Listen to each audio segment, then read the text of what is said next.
Just another Uber driver. Until her passenger saw the Secret Service badge. The passenger sliding into her backseat at 11:47 p.m. looked familiar, but Jessica Kane couldn't place the face. Then he glanced at her rearview mirror, saw the faded Secret Service badge clipped to her visor, and his eyes went wide with recognition. "Agent Kane," he whispered. "I thought you were dead." Welcome to Daily Story. Before we begin this incredible tale of hidden identity and deadly secrets, tell us in the comments what city you're watching from today. And if you believe stories like this deserve to be told, hit that subscribe button to join our community. The Honda Civic had 187,000 miles on it and a crack in the windshield that Jessica kept meaning to fix. The seats were worn, the air conditioning made strange noises, and the radio only picked up 3 stations. But it was reliable, inconspicuous, and most importantly, it looked exactly like what an Uber driver in Washington, D.C. should be driving. Jessica Kane had been working the late shift for 3 years, picking up passengers from bars, restaurants, and hotels throughout the capital. She knew every street, every shortcut, every traffic pattern in a city where knowing the right route could mean the difference between a 5-star rating and an angry customer. Her rating was 4.94 out of 5, built on punctuality, cleanliness, and the kind of professional invisibility that made passengers feel comfortable discussing sensitive information in her presence. What none of her 3,847 passengers had ever suspected was that Special Agent Jessica Kane, former Presidential Protection Detail, knew those streets so well because she had once been responsible for securing every route the President of the United States traveled. She had memorized emergency evacuation procedures for every major building in the city, could identify surveillance points and sniper positions from muscle memory, and had been trained to drive evasively through Washington, D.C. traffic at speeds that would make NASCAR drivers nervous. At 42, Jessica had spent 15 years with the Secret Service, rising from rookie agent to the elite Presidential Protection Detail, the small group of agents who formed the inner circle around the most powerful person in the world. She had traveled to 47 countries, stood in rooms where world-changing decisions were made, and had been prepared to die to protect a man she had never met personally but had devoted her career to keeping alive. The transition to driving for Uber hadn't been her choice. 3 years ago, an intelligence leak had exposed several undercover agents, and Jessica's name had appeared on a list that made her a target for foreign operatives and domestic extremists alike. The service had given her 2 options: take a desk job in a field office in Montana, or disappear entirely into a new identity with minimal protection. Jessica had chosen to disappear. Not because she was afraid, but because she had seen too many good agents killed by people seeking revenge against the service. She had taken her accumulated leave, her pension, and her training, and had vanished into the anonymity of the gig economy. Driving for Uber provided perfect cover. She could work irregular hours, move constantly throughout the city, and maintain situational awareness without attracting attention. Her passengers saw her as just another driver trying to make rent, never suspecting that the woman behind the wheel could kill them in 6 different ways without using a weapon, and had been trained to remain calm under conditions that would paralyze most people. Jessica lived in a studio apartment in Arlington, Virginia, a generic space that could have belonged to anyone.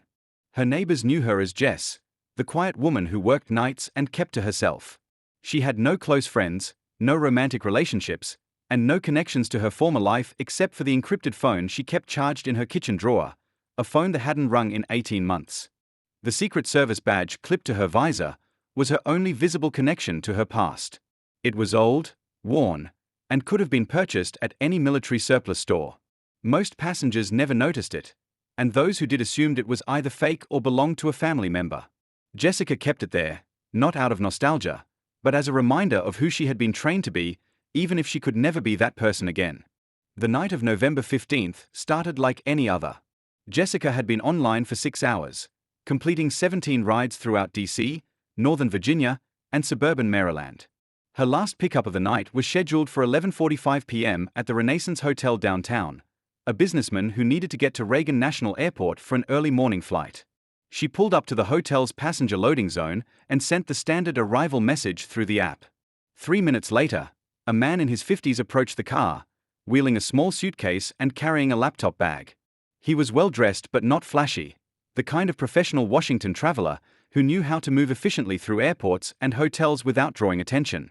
Jessica popped the trunk for his luggage, noting automatically that he carried himself with the controlled alertness of someone accustomed to dangerous situations. Former military, possibly intelligence, definitely someone who had spent time in places where awareness meant survival. Airport? She asked as he settled into the backseat. Terminal B. Departures. American Airlines. His voice carried a slight accent that Jessica couldn't immediately place, though her training had included dialectical analysis that would have allowed her to narrow it down to a specific region with more conversation. As she pulled away from a hotel, Jessica followed her usual protocol of checking mirrors, scanning for tails, and maintaining situational awareness, habits that had kept her alive for 15 years and weren't easily abandoned. It was during one of these routine mirror checks that she noticed her passenger studying something in the front of her car. His gaze was fixed on her rearview mirror, and Jessica realized he was looking at the Secret Service badge clipped to her visor. Most passengers never noticed it, and those who did typically ignored it or assumed it was decorative. But this man was staring at it with the intensity of someone trying to solve a puzzle. She watched his reflection in the rearview mirror as his expression changed from curiosity to recognition to something that looked like shock. He leaned forward slightly, studying her reflection in the mirror, and she saw the moment when memory connected with reality. "Agent Kane," he whispered, his voice carrying disbelief and something that might have been fear. "I thought you were dead." Jessica's training took over immediately. Her right hand remained steady on the steering wheel while her left moved instinctively toward the concealed weapon she carried in the door panel. Her eyes scanned the mirrors for threats while her mind began calculating options: routes to safe houses, procedures for protecting an asset, methods for determining if this was a coincidence or a trap. "I think you have me confused with someone else," she said, her voice carrying the slightly confused tone of a civilian who didn't understand what was happening. "Petra 6, he said quietly, using a code name that made Jessica's blood run cold. "Brussels, 2019. The hotel bombing. You saved my life." Jessica's cover identity crumbled in that moment. Petra 6 had been her operational codename during a classified mission that officially never happened. The hotel bombing in Brussels had been an attempt to assassinate a foreign intelligence asset who was providing crucial information about terrorist financing networks. Jessica had been part of a joint Secret Service CIA protection detail, and she had indeed saved the man's life by recognizing the attack 30 seconds before it began.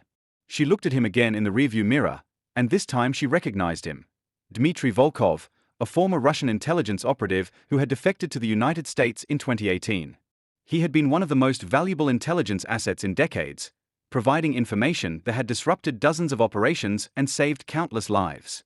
"Dmitry," she said quietly, abandoning any pretense. "What are you doing in Washington?"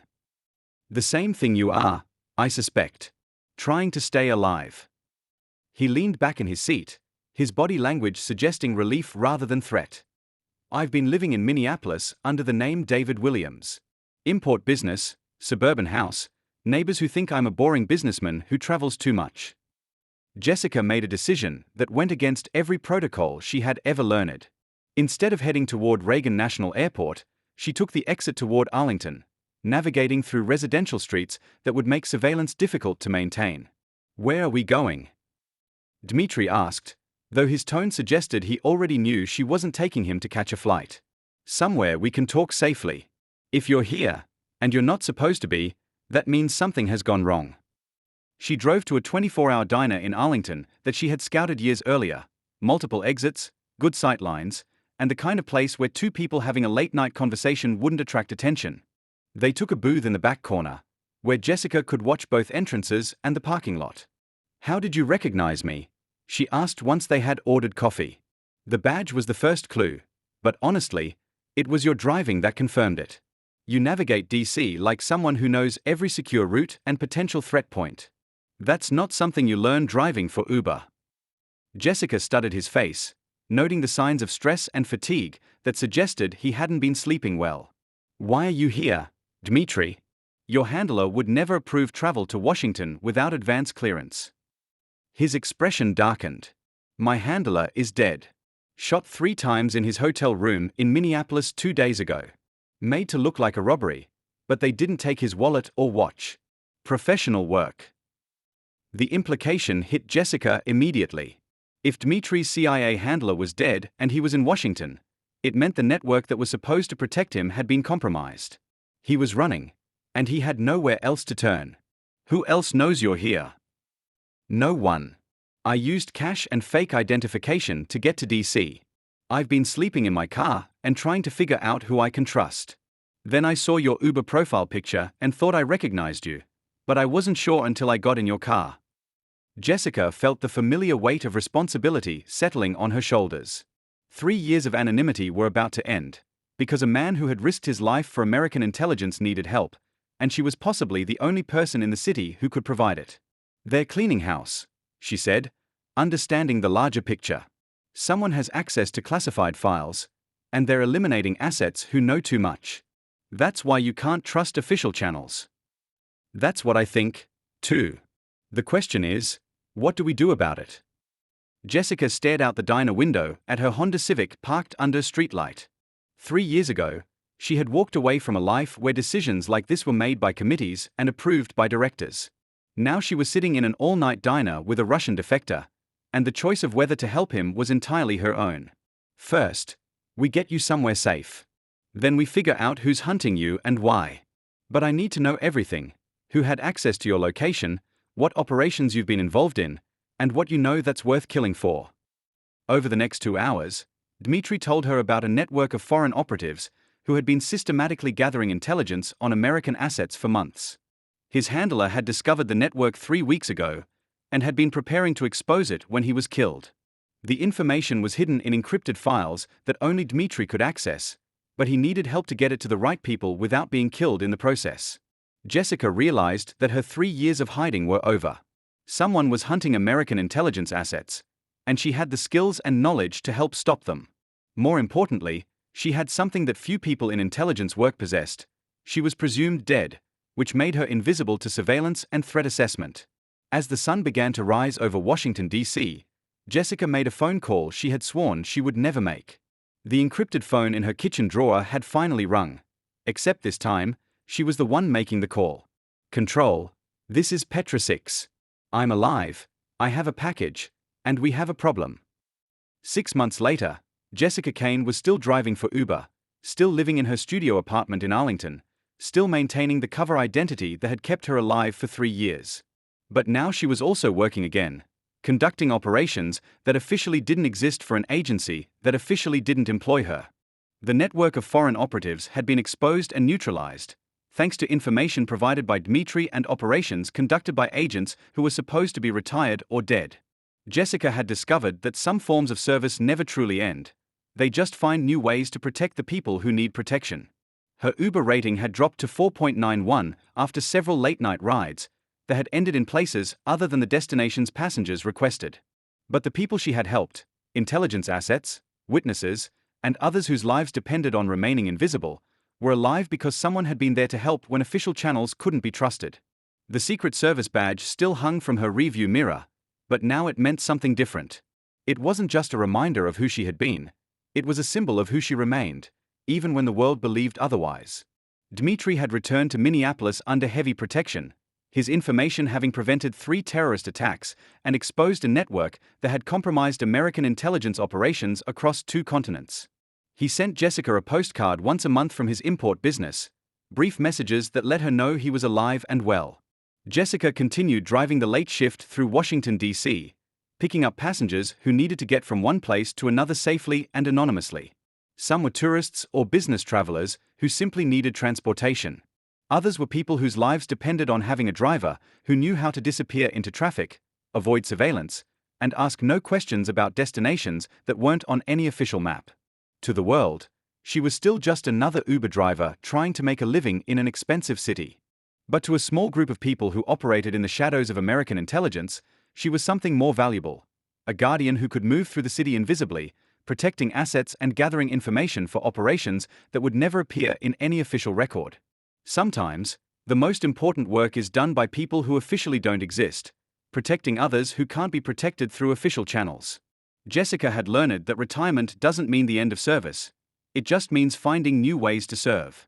So now I ask you, have you ever met someone whose quiet competence suggested they had experience in fields far more demanding than their current job? Someone who seemed to know more about safety, security, or situational awareness than their role would require? Share their story in the comments below. Tell us about the hidden professionals in your life, The ones who continue to serve others even when no one knows their real qualifications. And if this story moved you, if it reminded you that protection often comes from the most unexpected places, hit that subscribe button and join the Daily Story community. We are here to honor the invisible guardians, the forgotten agents, the people who continue to protect others long after their official service has ended. Thank you for watching, and remember, the next time you get into an Uber or taxi, look a little closer at your driver. You might be riding with someone who has dedicated their life to protecting others, one safe ride at a time.